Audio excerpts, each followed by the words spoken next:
Hog Sty.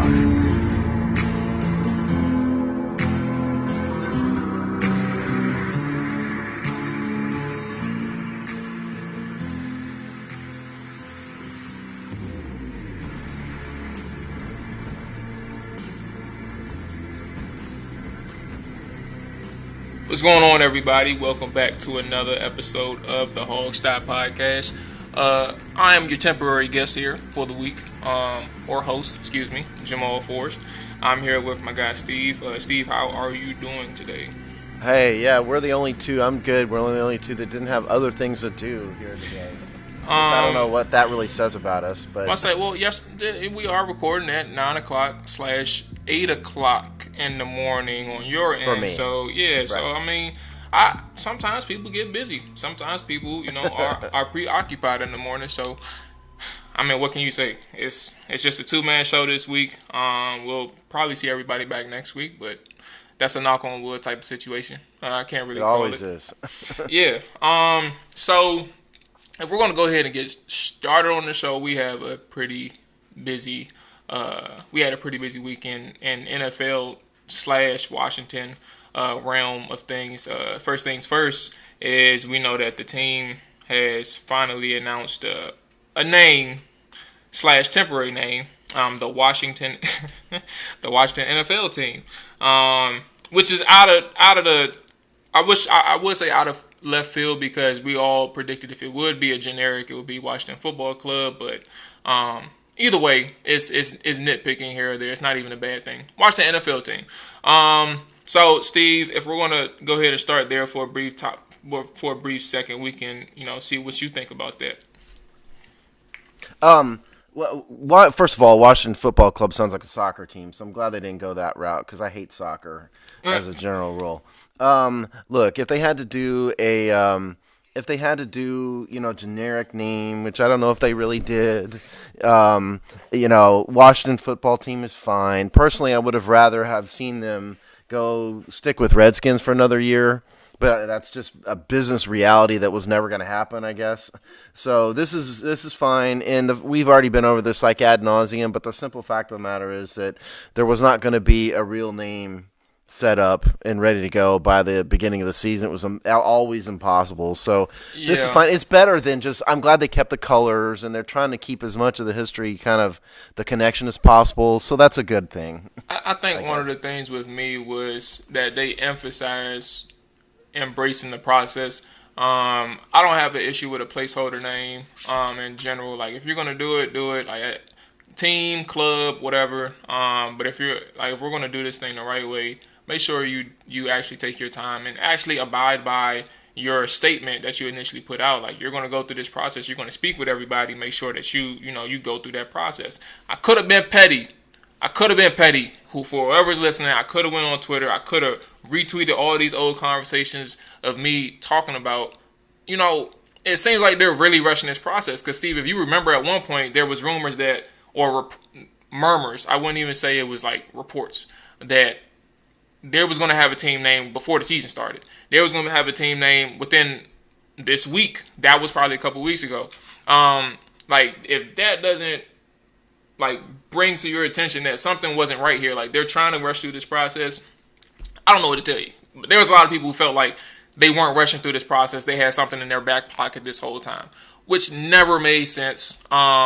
It takes about 12 to 18 months to get a whole branding change done, and you cannot rush through that within a matter of a few weeks. And that was just never going to happen either. Well, I don't think Twitter is known for long-term thinking, and quite honestly, most people on Twitter don't really understand the in-depth about complicated business issues like that, because people have other things in their lives and that's not really their deal. So I think a lot of people just didn't really grasp the complexity of the issue, which is understandable. It's fine. But like you said, it was never going to happen. It's fine. And I'm not happy about any of it. I've said this a million times, but within the context of, look, this was going to happen one way or the other, I'm not too wholly offended by Washington Football Team. I guess I'll say it like that. It's fine. It's okay. I'm not going to rush out and buy a jersey or anything. Speaking of jerseys, I don't think they weren't ugly. They weren't great. A lot of people felt like they were surprisingly really good, but they weren't bad. And I feel like you can, for the eye's sake, they are something worth looking at. You don't cringe when you see them. They have the burgundy and gold, and I know a lot of people aren't too hung up on jerseys, and I'm also a person who's not too hung up on jerseys. But I don't want you to go out there looking like the bumblebees of Pittsburgh. Like I don't need that. I don't need that on my team because it's every time you step out there, I'll be embarrassed. I think that Bumblebee uniform was probably my vote for worst football uniform I've ever seen at any level. Yeah, it was like I don't need you to be that bad. Like you can go out there with the gold trim, the gold pants like Bruce Allen. Like I'm not a fan of repetitive stuff. If you switch it up, okay, but you can go out there like that. But at the same time, don't go out there looking terrible. And I think the generic jerseys for a year, they are not bad. I actually like the numbering on the helmets, which is cool. And then I like the Washington symbol. Like it's not the former team name, but it has Washington on it as opposed to the Redskins. So it's not bad. It's okay. I mean, the uniform. So I'm not a big uniform guy like Alex is, and you are. I don't care a lot. It's not offensive. It's okay. It looks decent. It's a connection to Alabama with the numbers on the helmet, and God knows we've got enough of those guys on the roster. So that's true too. So yeah, we talked about that for a quick second. Moving on to the actual operations of the team. We know Larry Michael is gone for the obvious reasons, as reported by the Washington Post. In the search of a new what is his terms? Well, Larry Michael was a senior vice president and communications director, something like that. Julie Donaldson is the replacement. She is the senior vice president of media. Of media. Right. So yeah, in search of a new Larry Michael in his role, we have somebody overseeing the whole operation of media, which is Julie Donaldson. And from my perspective, because I know Steve, you've been out of the area for a while, I've seen Julie Donaldson a lot on Comcast Sports Network. And I really looked forward to the pre and post game shows, not necessarily because of her, but what she brought to the show, which is she is a great host. She knows how to talk. She knows how to keep a conversation going. She knows how to bring about the issues or the things that they done well and allow other people to come in. And it was she in that group with Brian Mitchell, sometimes Santana Moss, and other various guests. She held it down. She did a great job, and she contributed well to that group. And I'm looking forward to what she can bring to the Redskins, actually the actual team of the Washington NFL team. Excuse me. This is going to take a while to get used to. It's going to take a while. Yeah, everybody's going to say it. So from what we understand, she's not going to be the play-by-play. She's not the voice of the Redskins. She's going to hire the next play-by-play person. So we'll have to see, who it is, and we could speculate, but it's kind of pointless, to speculate about it. There's a whole bunch of options, so we'll see. She's worked a lot with the women of Washington, and she's worked a lot with Tanya Snyder, on stuff, on the female-related stuff that the Redskins have done. So she's somebody who knows the team. I think it's good, frankly, to have a senior female team corporate officer in the building, given all the nonsense that's gone on. If nothing else, then if it goes on, if more stuff goes on and doesn't get better, somebody's going to be there to call King's X on the whole thing, and that's her. Yeah. And one thing that she did mention is in her role that she'll be contributing to obviously website content, but also other ways to get people involved, other ways to get the fans involved, whether it's the inside stories and unique ways to tell a story. She has all the access to that now, as opposed to the media side. She's actually on the team, so she has that access that some people were looking for. And I don't know how, on the outside looking in, I can't tell you how much she contributed to or NBC Sports Washington or Comcast Sportsnet. In terms of the TV content, I can't tell you how much she contributed. I don't know. But if she was in any way primarily responsible for the ideas, it's something that the Redskins need.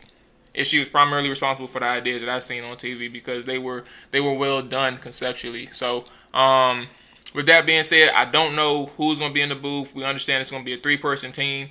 Um, she said there's a lot of people out here who are well worthy, and I agree. I don't know who all put their names in the bucket or names in the hat, because she spoke with ESPN reporter John Kine at one point this week, and she said that there were a lot of people that she didn't even think about. She's like, "Oh snap! Like this person is interested. All right, well let's take a look because I know this person." So I don't know who's all the people that's going to be in left field considered for the roles, because we know locally we know the top 3, top 4 of our heads, but we don't know all the other people that has been put into consideration. So You know what that'll makes be me interesting. wonder?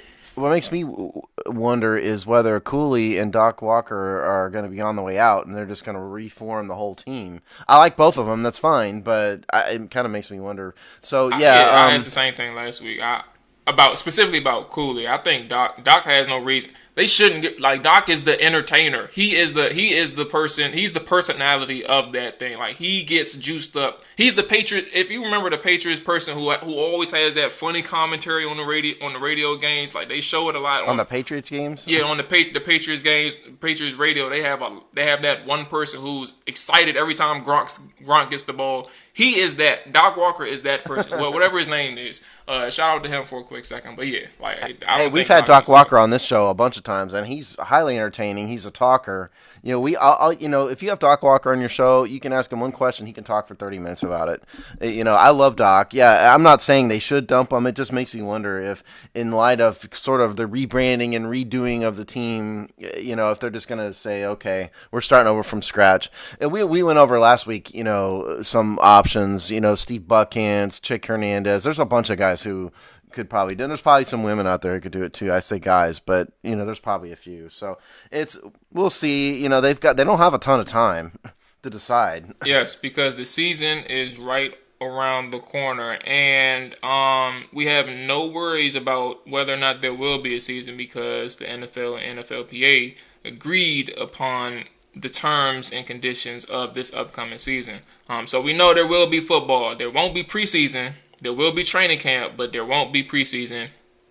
I said this backwards, but anyway, there will be an NFL. Yeah, I'm about to say there will be an NFL season, regardless of how many weeks there'll be. But we got something going on, so we don't have to worry about that for the short term. But the Redskins need to get things together. Steve, if you want to talk about what was going on with the agreement and how it came about. Yeah, so how it came about is the NFL and NFLPA had weeks of meetings and consternation and arguments and everything else. But the bottom line is there's an agreement now reached, and this is the agreement. Number one, there will be no preseason games. There's going to be what they're calling a 20-day ramp-up period, to the point at which then they can start to have padded practices. The season is going to start on time, absent disaster happening.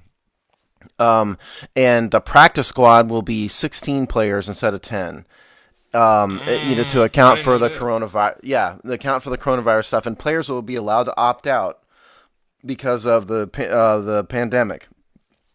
So that between the two of those, that's why you have 16 players on the practice squad, to account for the people who are gonna opt out. Because if we saw in baseball and basketball, a handful did, not a ton of people did. A handful of people in baseball and basketball did, and so it stands to reason that it'll probably be the same in the NFL. There's probably some people that have unique family situations and whatnot, so you'll have a handful of players opt out, and so that's how you account for that. The other part is training camp starts on Tuesday the 28th. That is the official opening of training camp. We saw last week the rookies and the injured guys reported to Redskins Park, or whatever the park, blank park, whatever it is now, where that was the video of Ron Rivera in the parking lot, greeting everybody. So we're going to see everybody else report probably Monday, start showing up in the area, and then Tuesday camp will start. Camp is going to be in Ashburn, not anywhere else. There will be, it looks like, no real media coverage of it. Looks to me like we haven't gotten any word from the team at all about camp. It looks like it's going to be sort of akin to a regular season practice where there's not a lot of media around. That's my guess. So don't expect us to be able to interview people and all that like normal. That's not going to happen. But that's if we get creative, what we should do at the very least is reach out to Redskins. And fingers crossed get somebody. That's a good idea. Again, quote unquote fingers crossed. Like we can get somebody. But I mean, like Steve said, the pickings are slim or something like that. Like Yeah, the it's pickings are slim. You're talking like a Southerner now, Jamal. yeah, Pickings are slim. yeah, like this. Look, my family's from Mississippi, man. I learned these things, but yeah, like it's gonna be hard to try and get these things going, especially for a source like us, where training camp, off season activities, practices. That's our main get. Just being quite transparent with you all, so we have to find ways to get the content. But we'll see. Training camp does start in less than a week, obviously a couple of days. And we do know a couple things heading into our training camp is that two things. Cody Latimer is allowed to report to camp, and I'll let you speak on that. And then obviously we'll get to Alex Smith right afterwards because that's the bigger thing. Alex Smith has been cleared by his doctors to resume football activities. But you can speak to Cody Latimer. We can get right to Alex Smith. All right, so Cody Latimer has been charged with multiple felonies in Douglas County, Colorado. Douglas County's being a real pain in the butt with me about trying to get the public file. So I'm still working on that. But apparently he had a hearing with the judge this past week, and he will be allowed to report to training camp. Amazingly enough, so that's a good thing because obviously the Redskins could use another receiver. Now that doesn't mean that there's not going to be a trial date set soon and he doesn't get convicted in the middle of the season. That could happen. If it were at this point, knowing what we know and knowing that the judge is letting him go to training camp, my guess is that his attorneys will probably throw enough roadblocks up to delay his trial into the off season. That would be my guess because they could, make enough complaints to probably kick it out into January at least. So unless the NFL suspends him, which also could happen, he almost assuredly will get suspended. It's just a matter of when, not if. It's possible that he might play this year. So keep your fingers crossed. A number of things have to go right, but it's possible that we could see Cody Latimer back as a result of the fact that the judge is now letting him go to training camp. Now, I do wonder how many people are excited to hear that news. I am. Is it... Because the next question I was about to ask was, I mean, is he a number 2 or a number 3 receiver? I don't really personally. I didn't really pay too much attention to Cody in terms of once the Washington team acquired him. I can't tell you how good he did. I know he did good in New York, but like his skill set in general, I don't know how good he did. But yeah, it's like, so you're excited. What was it? Some things that you're optimistic about, or is it more so just the depth that we have at the team? It's at the position? depth that we have. I don't think Cody Latimer's the next coming of Jerry Rice. Oh yeah, of course. He did have some success in New York. He didn't do a lot last year. Or he had some success in Denver, rather. He didn't do a lot in New York necessarily, but he's had his moments where he's looked decent. He has a decent physical profile. He's big, 6'2", 215 pounds. He can run a little bit. So he's got a physical profile, and the fact that Kelvin Harmon is gone, I think, opens up an obvious need for a bigger receiver to play, the Z role, and you could bring in one of these rookies, one of these super young guys, or at least you have a guy who's played 6 NFL seasons, is a vet, and he knows how to do it. And he can show guys like Antonio Gandy-Golden, Cam Sims, somebody else like that, kind of how to play. Maybe not how to act in his personal life. We'll see about that. But that's the reason I'm excited about. Well, I mean, yeah, stay away from criminal activity. But I'm excited about him more for that reason than anything else. I don't necessarily think Cody Latimer's going to be a Pro Bowl or anything like that, but he's a veteran. He's an NFL player. He's a solid receiver, and that's something that this team could use right now, given the injury situation that they have. In the complete, he's the only real experienced vet in this entire group. Yeah. So that's yeah, for sure. So if we're talking about in general, while we're on the topic of receivers, if we're talking about confidence level, this is not based on Cody Latimer. It's just based on the actual position. If we're talking about confidence level on a scale of 1 to 10, uh, on this position group, heading into, because it is, I mean, it's still unexperienced or inexperienced, and you lost Kelvin Harmon for the season. Where are you at with your confidence level? And then I'll give a little guess with mine right quick. I mean, probably a 4, maybe. I think there's a lot of potential in this group. And they've got the one superstar in the making in Terry McLaurin, but beyond that, there's a lot of potential more so than it is proven performance. I think the group can get there, and if you couple Dwayne Haskins developing into a franchise quarterback with a bunch of young receivers kind of growing with him, I think the future may be bright. But for this year, I don't know how I just can't be overly confident because there's not a lot of proven performance in there. So I'd say a 4 maybe. Okay, I mean I'm in the same boat. I'm around 4 or 5, maybe 3. It's Yeah. it's not very high. And I think that's actually because we're going to transition to quarterbacks very soon.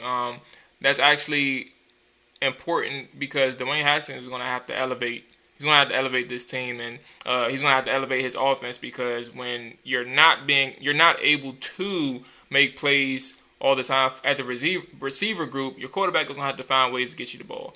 Whether it's a great throw or a great adjustment or something like that on his end, he's going to have to make the plays for the receiver. And I mean, we do know last year if it wasn't Terry McLaurin, there was going to be some receivers who couldn't separate, who couldn't really get open, and make plays outside of them like having a scheme play for them.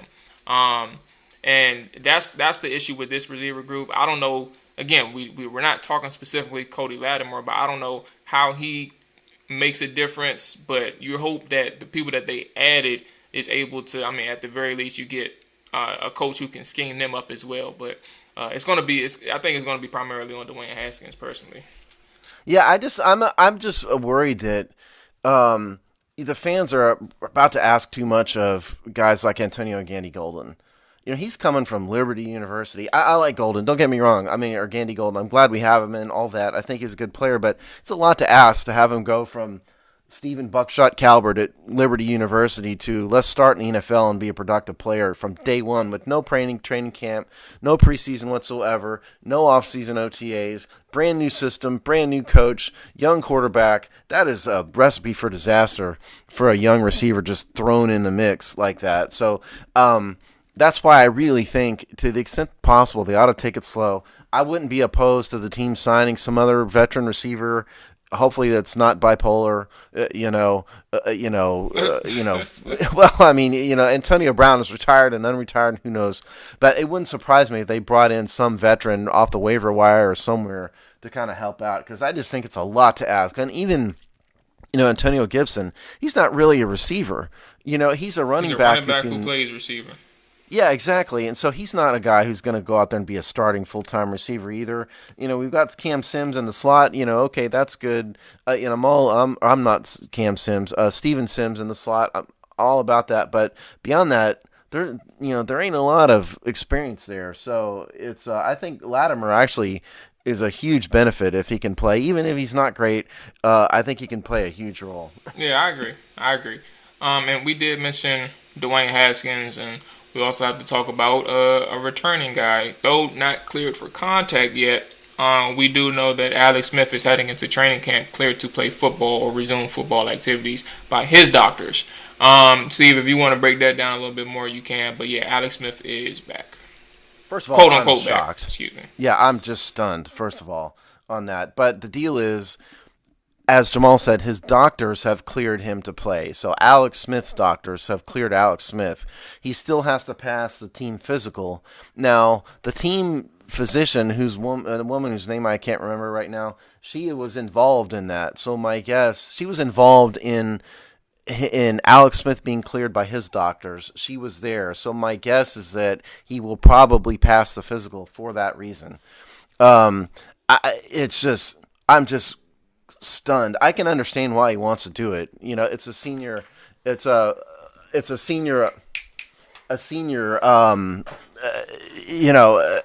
an athlete who suffered a serious injury. Sorry about that. I had a little distraction. Um, there, but anyway, I can understand why he would want to do it. He didn't want to surrender to injury. I get it. I'm just amazed that he almost died. I'm Yeah. amazed that he can play. Uh, um, it's definitely like if you take into account everything that's happened, it's pretty amazing, and I'm happy for him.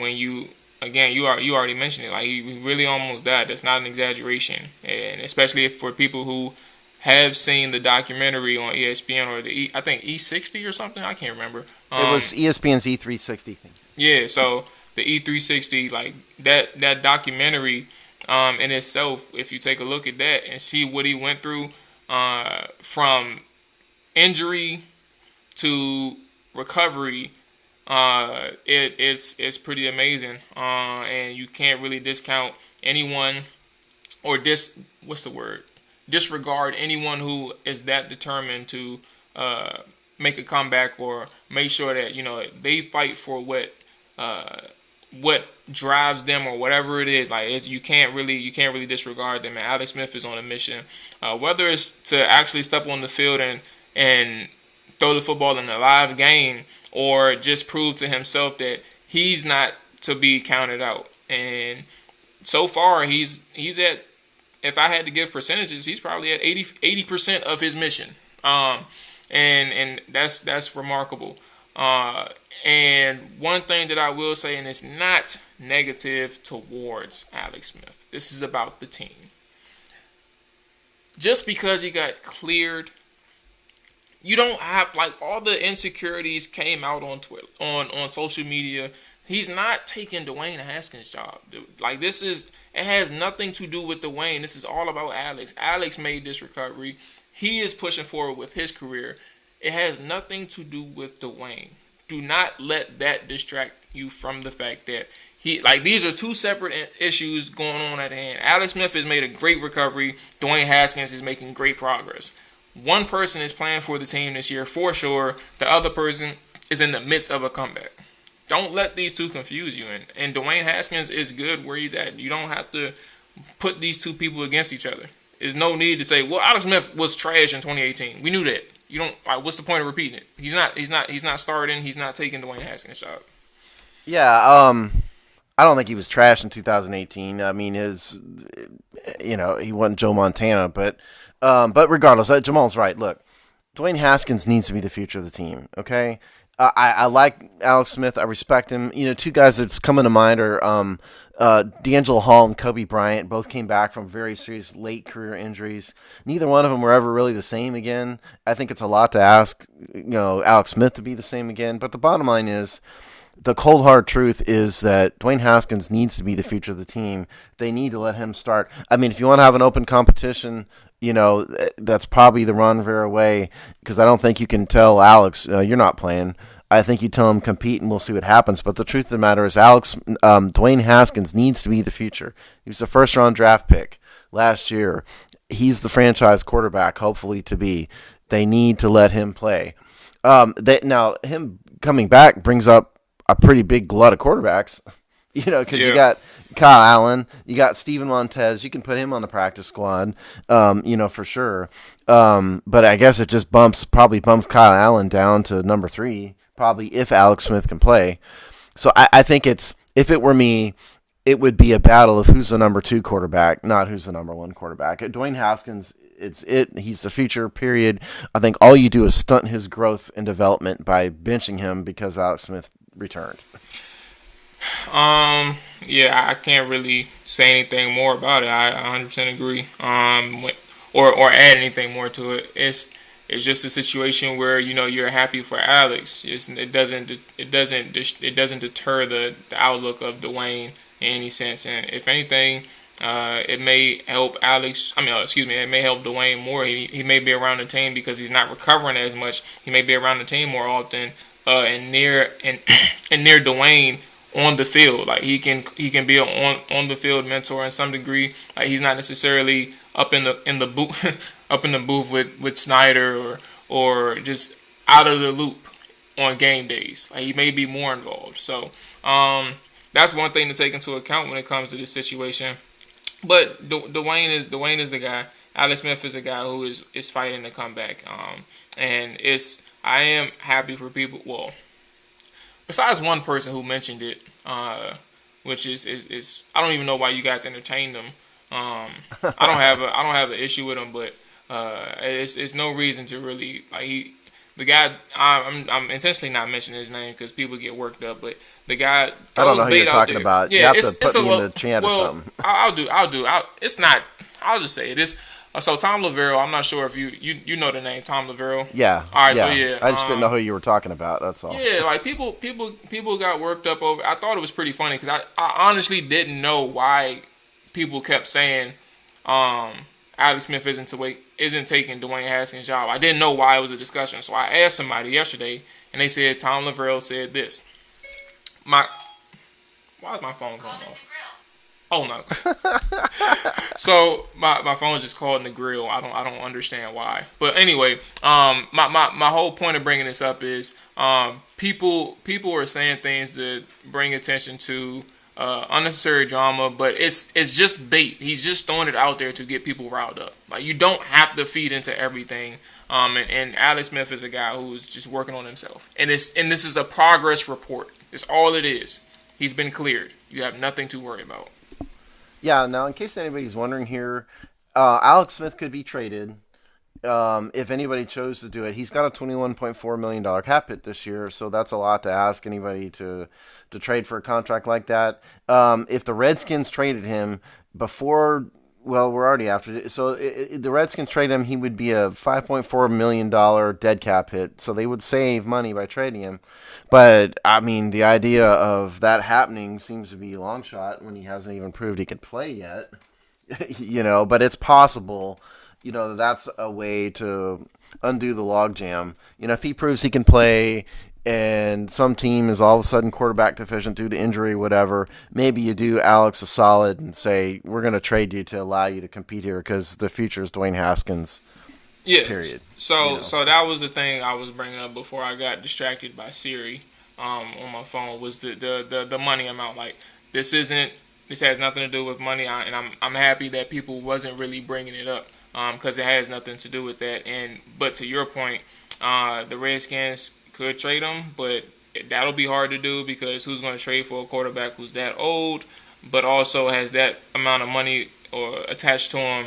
And they haven't seen him play in 2 years. So that I would have to be desperation. It'd have to be like a bunch of guys get injured and, they really, really need somebody. It's one of those things. It's not anybody who's looking for their future. Yeah, so, they'll cross that bridge when they get there. He hasn't even been cleared for contact yet or cleared by the doctor, the Redskins, the Washington team's doctors.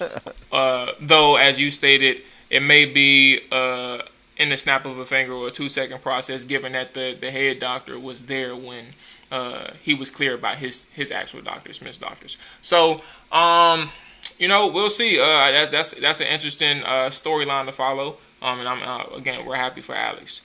And Dwayne's had a great offseason also, yes. Remember. So, please do not forget that. Yeah, and he's clearly taken the role of the number one quarterback. I don't think he's going to be threatened by Alex Smith. And remember, Alex Smith has done everybody he's played with right. He's never he didn't. It goes back to Patrick Mahomes in Kansas City. He didn't. Aaron Rodgers, the guy. He treated Mahomes with respect by all things I've seen. He was there with Colin Kaepernick in San Francisco, I believe, and there wasn't a problem there. So Alex Smith is not the type of personality who's going to throw a wrench into things and be a distraction. He doesn't have a history of that, and he's not going to have a history of it now. I think the way Jamal said is probably right. Alex Smith is working on himself. He's trying to prove to himself that he's not going to let an injury beat him.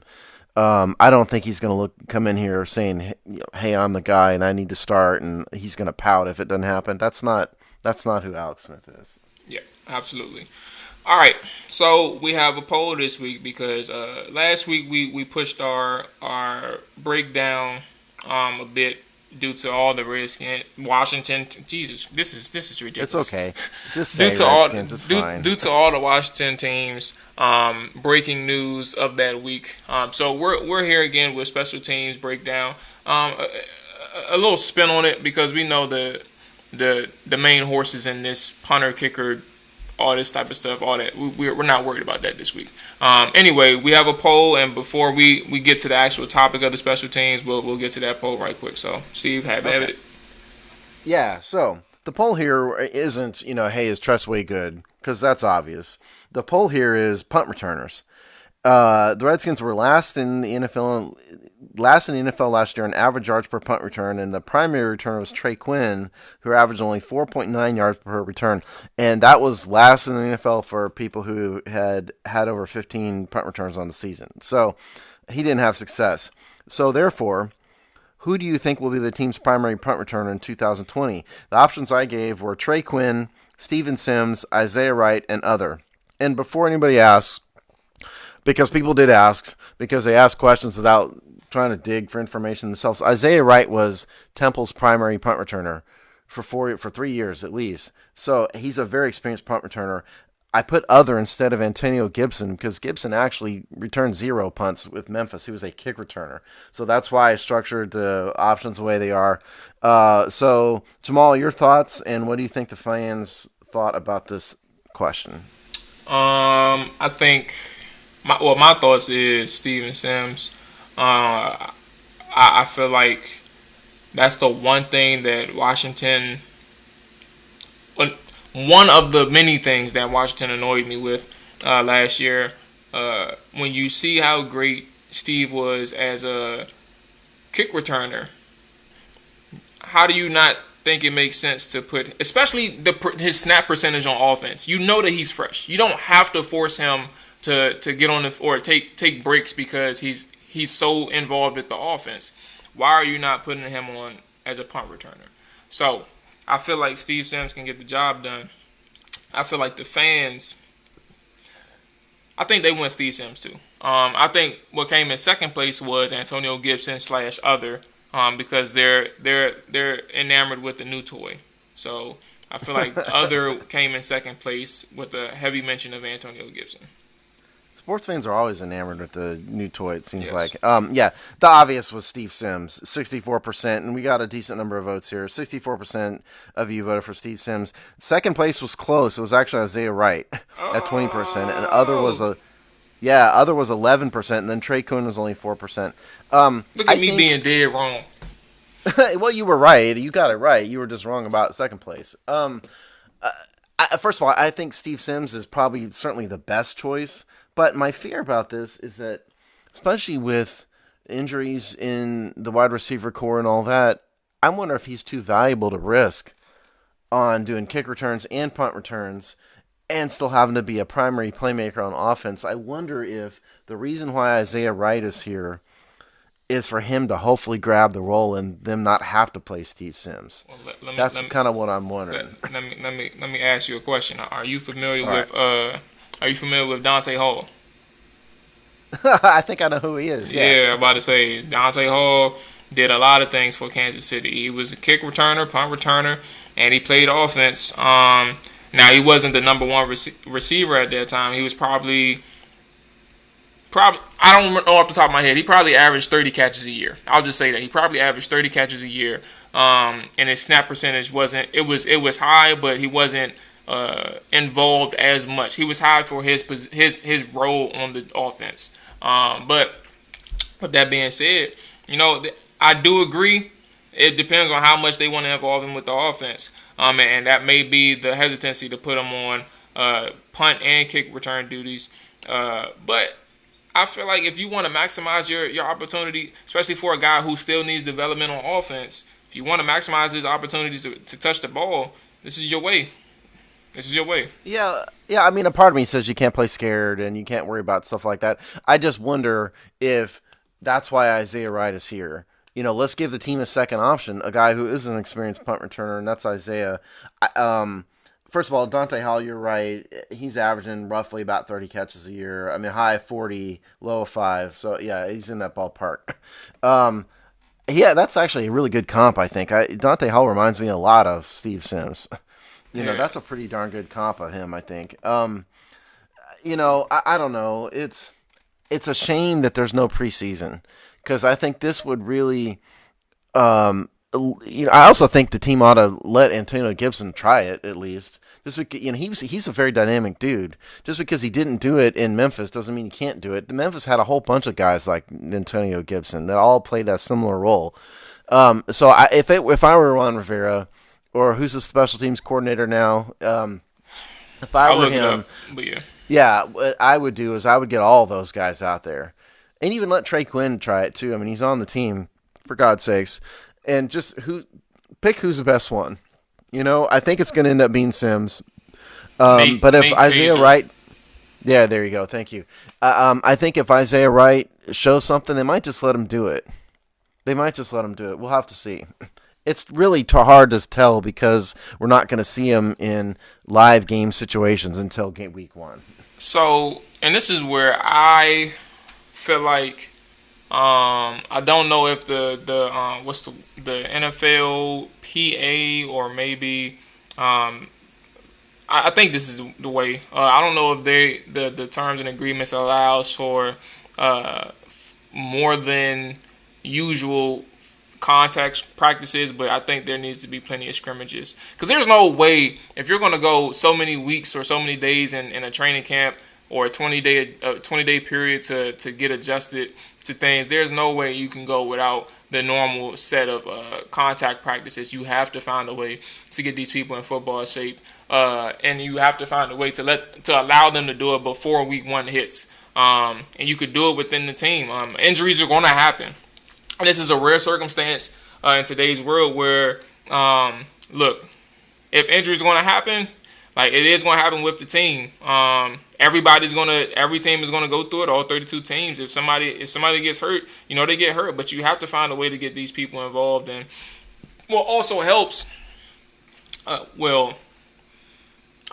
don't know how significant it will be, but what also helps is there won't be much film for other teams to evaluate, like your players and their strengths and weaknesses. So, I mean, it may be a benefit to allow them to do a lot of scrimmages or more than usual amount of scrimmages within the actual team and their park and stuff like that. So, I don't know. Yeah. Now, Just a what guess. the 20-day ramp up period, I'm assuming means that it starts on the 28th and then it goes through mid August. And then at that point, then they're going to have regular padded sort of quote training practices. I'm assuming that's what it means. But yeah, they need to do something.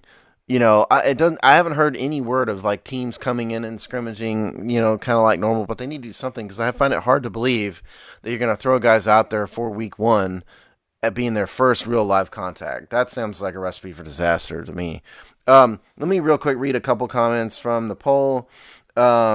We got a few here. There was a lot of things going on this week, so not a ton of comments. But let's see. There was Sean75 at Sean75 says, now with Harmon out, Sims' role will be increased at the wide receiver position, so I'm going with other at the moment. That's his opinion.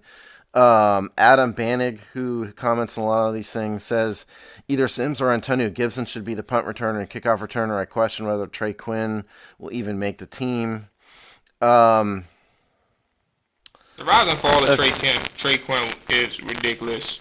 I was you just really thinking, have a rise? yes, and it was more so like social media hype. Because I forgot what they called him.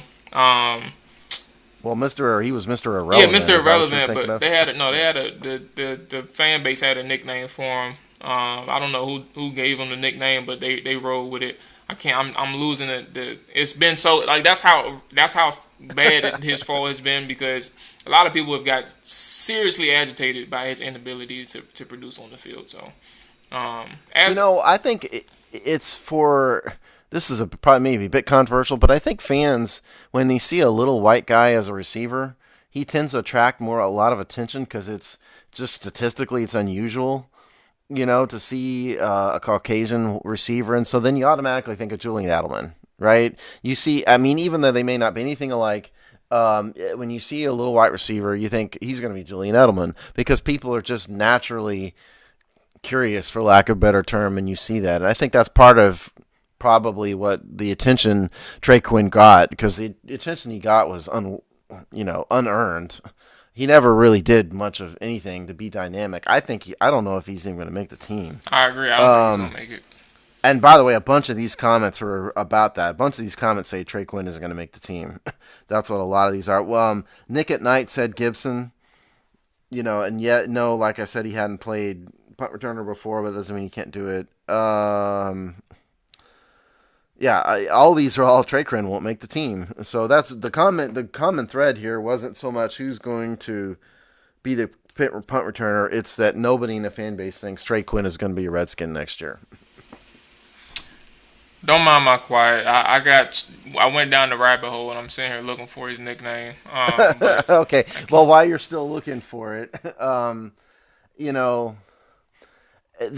other part of it is kick returner, I guess, once we're doing the special teams breakdown. I mean, obviously Sims was a kick returner last year. He was dynamic. He was he did probably everything that the team needed him to do. But Antonio Gibson was a heck of a kick returner at Memphis. I think they ought to let the two of those guys compete and see who's best, because that is right up Gibson's alley, is a kick returner in particular. So it's I think they have a good problem, not a bad problem, at the kick returner role between the two of those guys. And Alex knows more about Alex Cease knows more about Isaiah Wright than anybody because he's a Temple guy. So we'll have to get Alex to talk about it when he's back on the show. What would be good too? What's that? I was sitting here thinking, because we're sitting here trying to figure out what can be and what we won't be able to see in terms of the fan base or even reporters or anything. What if they just streamed the training camp practices? They could stream it.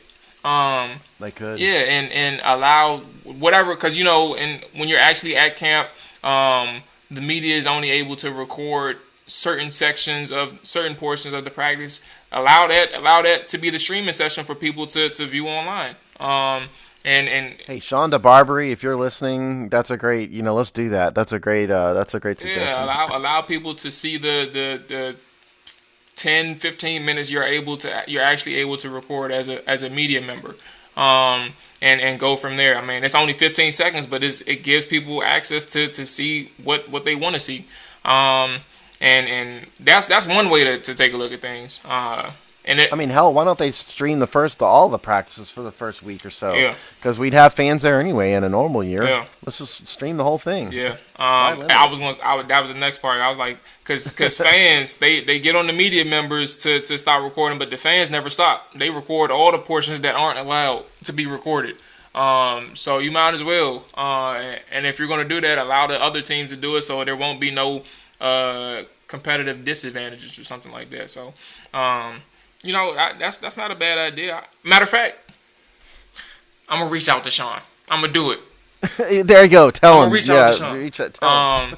And hopefully we get a cookie in terms of an interview for this great idea. But yeah, we'll see. Line up Dwayne Haskins for us. Look, that's what I'm gonna do. I'm like, look, in the event of me sending this idea to you, I want to propose a barter. I'll give you this idea, and you give me a player to interview. Let's see how that works. There you go. But okay, where were we at? We were at the Isaiah Wright. It's. I'm familiar with them, and I don't think it's a bad idea, honestly, because you got to understand, like Steven, again, you mentioned it already. Steven Sims and Sean mentioned it as well. Steven Sims' role may increase on offense. I mean, although they didn't play the same position, Steve and Kelvin. Sean mentioned that. Sean 75, talking about the guy in the comments. Sean. The commenter. Yeah. Sorry about that, but yeah, he mentioned that his role may increase. It's a possibility, but it doesn't directly, like, those two roles aren't directly the same. So, if anything, it may be AGG who plays his role or something like that. I don't know, but yeah, it's a possibility that his role may increase. So, with that being said, this is why Cody Latimer is so important, because if you have somebody in there who can competently fill a wide receiver position, you can rely less on some of these special team guys. You can rely more on some of these guys to play more special teams roles if you have someone else lined up to be a full-time receiver. That's why I think Cody Latimer would be a big benefit, even if he's not great. Just for a stats perspective, so Isaiah Wright in college 84 kick returns in 4 years, averaged 24.2 yards per carry, 2 touchdowns as a punt returner, 44 punt returns, 10.3 yards per punt return. And granted, that's Temple and it's college, but 10.3 yards per return is pretty good. For Antonio Gibson's role, that's the wrong spot. 24 punt returns, kick returns, 23 of those coming last year because he really only played 1 year. Averaged 27 yards per kickoff return with 1 touchdown. Now, for Sims's part, last year, Steven Sims had 32 kickoff returns, 819 total kickoff yards, 1 touchdown, long of 91, and 25.6 yards per return. That's great. Trey Quinn, 16 punt returns, 78 yards. That's not great. So that's the sum total. That's probably as bad as Antoine Randall when he was here back in the day. Antoine Randall ran like 3 miles sideways. Yeah, it was very annoying. Even back then when I didn't pay attention to the details of the game, like it was like, bro, why? Why do you keep going left to right? Go forward. That's what we need. But yeah, that was frustrating. But yeah, I think we talked enough about kick returners and punt returners. I think that the bigger thing is actual paying attention to training camp, and obviously we'll get into. I mean, training camp is right here, so we need to talk about some things prior to the start of it. And off the top of your head, what are your most intriguing position battles? You don't have to go into the players, but your position battles. What are you looking forward to hearing about, or hopefully hearing about, because we don't know what type of access we'll get right now. Well, other than what we talked about already, left tackle, big deal, man. Is Sadiq Charles going to be ready right up front? That may be a long shot. If not, you've got a young quarterback in there who needs protection desperately. It has left tackle has the potential to go very, very wrong for 2020. So I'm excited to see that position group. Tight end is another one. Look, the team needs help with tight end. They do. They don't have a great option here. So I'm looking to see if in training camp somebody can emerge and actually become a legitimate starting level pass catching tight end. So that's another one. We've talked about wide receiver. I'm not going to go into that again. The other one, I guess, is who's going to play where in the linebacker core. Because it seems to me they've got a bunch of weak side linebackers. Well, number one, they've got Reuben Foster, and who knows what physical shape he's going to be in. But they've got a bunch of weak side linebackers. They don't have a great option, I don't think, either at strong side linebacker. They've probably got Bostic by default in the middle. But I think those 3 things, who's going to play where in linebacker, left tackle, and tight end are what I'm watching for. Well, I mean, you kind of. I asked for one and you took them all. Sorry. No, that's fine. I guess I'll just add. For me, if I'm talking about my top position, my top battles is more so. It's really on the offensive side. My top ones because when you look at the defense, I do talk about, like 2 weeks ago. I think I mentioned when we were talking about the defensive line. Is this more so over? What's the word? Overestimated or overvalued defense? Overrated. Yeah. I don't know why that didn't. Like, is it an overrated group because they were getting gashed in terms of the run game, or was this something where it was outside factors, coaching and stuff like that? And we had a discussion on it. I say that to say when either way you slice it, these coaches will find a way to put these people in the best position to win. We're talking about defense in general. And yes, there are some significant holes or question marks on the defense. However, it doesn't compare when I look at the offense, because the offense was abysmal last year collectively. We're not just talking about the quarterback position. We're talking about collectively. There wasn't much going on for this offense, and that's where my concern is, because if you can help your defense out in these positions where they are struggling, and you have to put points on the board to help them out, like, can they do it? And with that being said, you're looking at a receiver group that we mentioned has a ton of question marks, and then you mentioned the tight ends. Jordan Reed's gone. You're basically asking each of the tight ends to bring their strengths to the table, but none of them has multiple strengths that compares to Jordan Reed. Like, you don't have somebody who can be a threat in the pass game, but also, like, well, he didn't do it great, but he was a willing blocker. He was willing. He just wasn't good at it. Yeah, it wasn't great. Yeah, he was very poor at it. But you're hoping somebody can be a versatile tight end in that aspect. Somebody who is at least a decent pass catcher, but very willing blocker, and who can do that. We have a guess. We have an estimation like Logan Thomas maybe can do it. Or you're hoping that what's his name, Moss. Thaddeus Moss. Thaddeus Moss. You're hoping Thaddeus Moss can be that guy. He went undrafted. I don't know if that was a surprise. It's a lot to to ask an undrafted free agent. And that's where I was getting at. You're asking a lot of him. And this is a position group battle where you're just hoping that somebody can step up to the plate and provide that presence that Dwayne Haskins never had last year. And that's one of those are my top two. And the third one is obviously the left tackle and offensive line in general, because you don't know what's going on with left tackle. You really don't know what's going on at left guard, and you're really hoping that Morgan Moses is somehow less problematic than he has been in the last couple of years. That's the nicest way I can put it. I mean, as the tight end, when you have these problems, I always tend to look at the contracts, and what I see in the contracts here is that Logan Thomas has got a $6 million deal, and the rest of them don't. So I think that, and he was brought in by Ron Rivera, so I think the team is going to look to him, to be the number one tight end. So, he hadn't played much, and he's not, but it doesn't matter. I think the team is going to give him the first shot at it. In terms of the defensive line, and because you brought up a really good point that 2 weeks ago, because these guys were getting gashed in the run game. This team collectively was just about the worst run defense in the league. And our own Rob Henson put it on the secondary more than the defensive line. But the bottom line is this team has three first-round draft picks now in the front four. These guys better produce, and they better be like a top 10 unit in both in pass rush and run defense. Otherwise, it's a huge waste of draft capital. They better be great, considering the enormity of what's been put in there. And Matt Ioannidis has got a big contract too. So I don't know if they will, but I think anything less than great is a massive disappointment for that group, personally.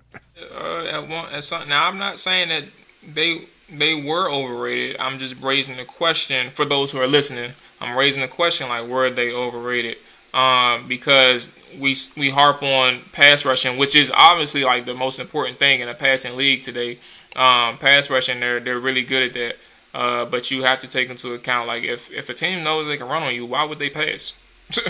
And exactly. and that's the thing. Like, you have to show some type of pushback in the run game as well. And just as a unit, we're talking about a defensive unit that the team has filled under multiple years with the same core guys on the defensive line. Although the linebackers have shifted a bit. So that's where we get. I have my top three.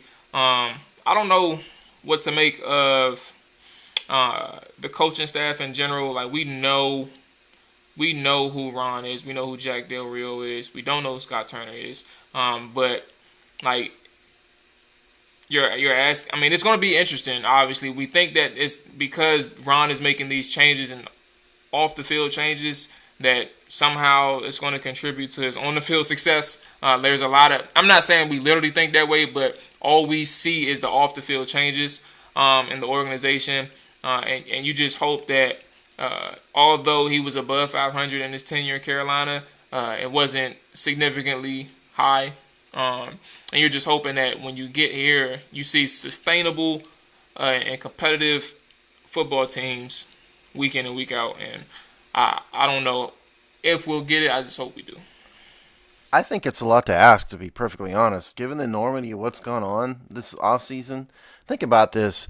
Ron Rivera's been set up to fail from day one. He really has. I mean, they've had zero practice time the entire offseason. Not one OTA, not one player has been in the building. They don't know what kind of shape these guys are in at all. It's a brand new offense that they haven't had one single rep on. It's just not that with Dwayne Haskins getting receivers out in the field in like Miami or somewhere is not the same. It just isn't. And I mean, again, some of them are going to be in great shape, but some of them probably Yeah. won't be. There's no It's preseason inevitable. Like games. this, it's like this is a pandemic, something that we've never seen before. It's Yeah, gonna and happen. it's really rough with the new coaching staff and new offense. It's not like like Dallas, which has had the same group in place for a number of years. It's different and it's much more difficult. And then you throw in the fact that the team has had a bunch of controversy that Ron Rivera in particular has had to deal with the name and with the sexual harassment allegations, all that stuff. This team has had every strike against it this offseason. So I don't want to temper excitement, but I think expectations need to be tempered for what the early part of the season is going to look like for this team. Unfortunately, Yeah, and I will add two things. I don't know how many new coaches there were this off season or this past off season that around the league. I only can't two or remember. three. Only two or three that were new. Are you talking about coaches on the Redskins? No. I'm talking about throughout the NFL. Oh, Throughout the okay. NFL, There weren't too many. I 4 or 5. we Or know something. the That was about Giants it. and the Eagles. The Giants and the Cowboys had coaching changes. Um, that's off the top of my head. Anyway, with that being said, there are going to be some few teams in similar situations as Washington, and that's something to pay attention to as well. Like how successful are they? Now we do have to take into account there will be roster differences, like talent wise. Obviously, there are teams better than Washington. You have to take that into account. But I mean, if you're not as successful, then we may have to look into things a little bit deeper and see why that is the case. And you kind of is my point is you mentioned it, but we also have to take into account that there are other teams in that situation as well. So how bad were Oh they yeah, or absolutely. things like that? And I think that's going to be a hard thing for a lot of people in the NFL who have these coaching changes during this pandemic. Yeah, it's just really tough. And you throw in that the offense is a very young offense. A bunch of young guys. Other than Adrian Peterson, you've got a bunch of young guys who haven't played a lot. It's just a tall order to expect too much from them, at least early. I think we're probably going to see some rough going. On top of that, like week one is the Eagles. Historically, they just don't play well against the Eagles. It seems like, I don't know. I'm not holding out hope Yeah, for a tremendous amount of success. Put it that way. yeah, that's fair. That is fair. Do we have anything further before we close this thing out? Because I know we didn't got through all our topics that we wanted to. Do we have anything we want to end on? Anything Uh, specific? I don't think so. I think we kind of covered it all. Look, I mean, that's what's gone on this week. Yeah. Um, it's pretty busy. It's pretty busy enough. All right. Look, if we don't have anything else to add besides I'm looking forward. I'm just glad there's a football season. For the near future, we can go ahead and close it out. So for all those listening out there, we appreciate y'all. I hope you enjoyed the show. Because we will be back again next week. Hopefully, we have some content in terms of what we've seen on the field during these practices to talk about and stuff like that. But yeah, we will catch you all next week. Appreciate y'all listening and have a good day, evening, morning, all that stuff. Peace.